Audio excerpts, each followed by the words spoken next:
Hello, Susannah here from the Good Property Company. I'm in Brooklyn Park, which is so cool. I'm going to go for a run shortly. I think I'm kind of putting off the run, doing some videos for you guys, because Arthur asked me to do some videos while I was away on a holiday. And that's Manhattan behind me, there. We spent some really great time in Manhattan, a really fab amount of time in Brooklyn. My son's off skating with pro skaters, and I'm mani, pedicure, having fun, checking out Brooklyn, checked out all the architecture, having just a nice chilled holiday, enjoying America, and kind of being really inspired as well. Right, these are just my observations on what makes somebody successful in business, or particularly in business, in property business. Grit. There's a lot of research to suggest that grit, and there's a fantastic survey you can do called, I think it's the Grit Score, sorry. Have a look at that. It's between passion and perseverance. There's a really good book by, is her name Angela Duckworth, I think? You might correct me for that, about grit. So grit is the ability to step up after you've been knocked down. And if you're going to do property, you're going to have a load of knockdowns, because this is property. There are speed bumps. There are things that go wrong all the time. And really, one of the key measures of success is your ability to get up and fix it, or move forward, or ignore it if it's not needing to be fixed, but don't let that negativity suck you up. So grit is probably number one. Good people that you work with, whether it's hello Manhattan, yes, we hear you.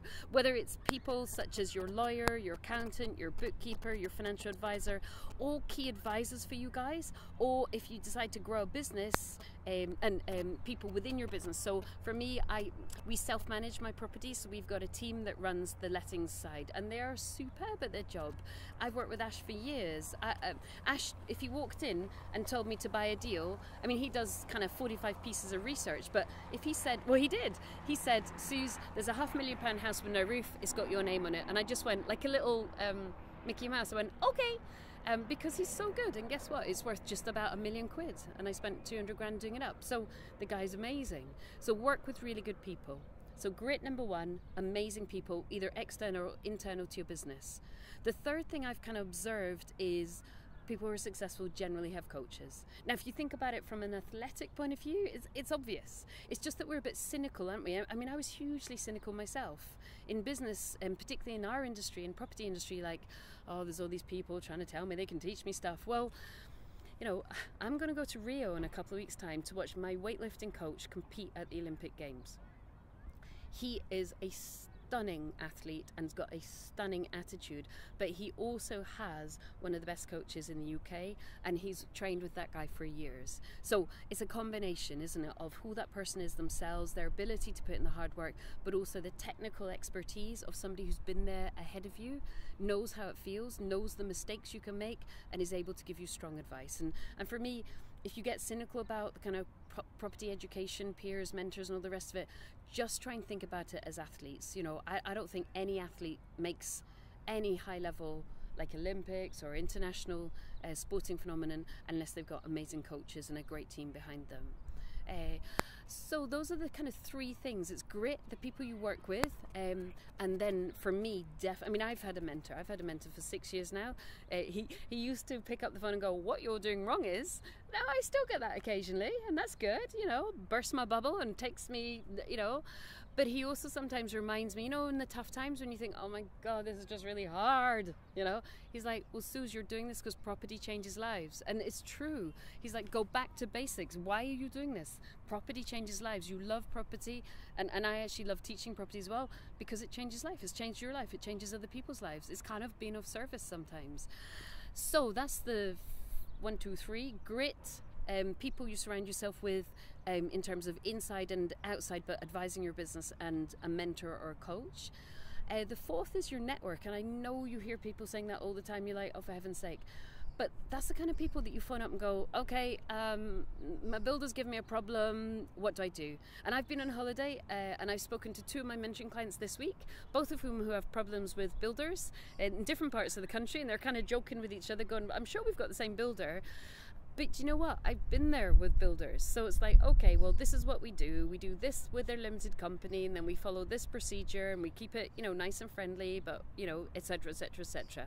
because you want to get that stuff resolved, and it's a bit scary if you're on your own. So you want peers around you, and they've been speaking to each other and saying, you know, they're terrified or they're frustrated, and it's really great to talk to other people who are in the same, not predicament, but they're experiencing the same bumps that you're experiencing. So I definitely say you want peers around you. And then you want some processes, don't you? So, you know, my business is not chaotic at all. I mean, you know, I go in and I spot all the little flaws to it. Of course I do. I think that's just normal. But actually, I can go in and I can read my portfolio within about half an hour, which is great. That means the systems are strong and they're being kept up to date. I can go in and I can read our buy to sell business within half an hour. Brilliant. The team are keeping the systems up to date, and we know exactly where we're at, what's gone out, what's coming in, what's being sold, what's got delays, where the legal problems are, etc., etc. So make sure you've got really great processes and systems.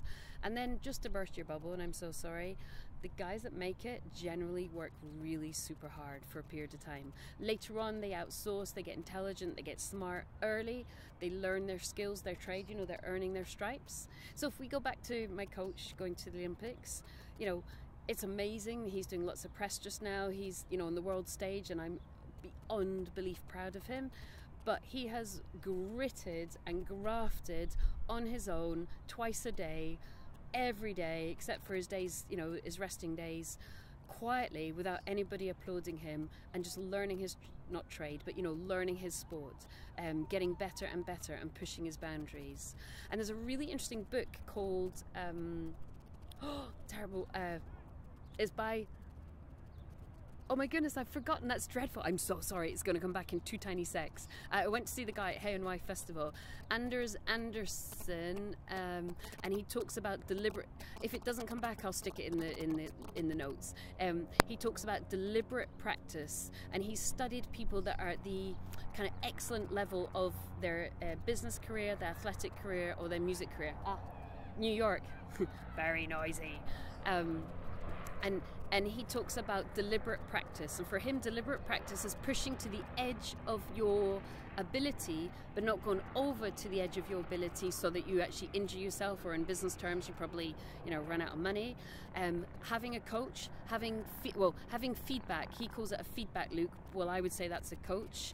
And then maintaining motivation so that you want to kind of go around the whole cycle again. And I've watched my lifting coach do that, and I've watched the most successful people in business do that.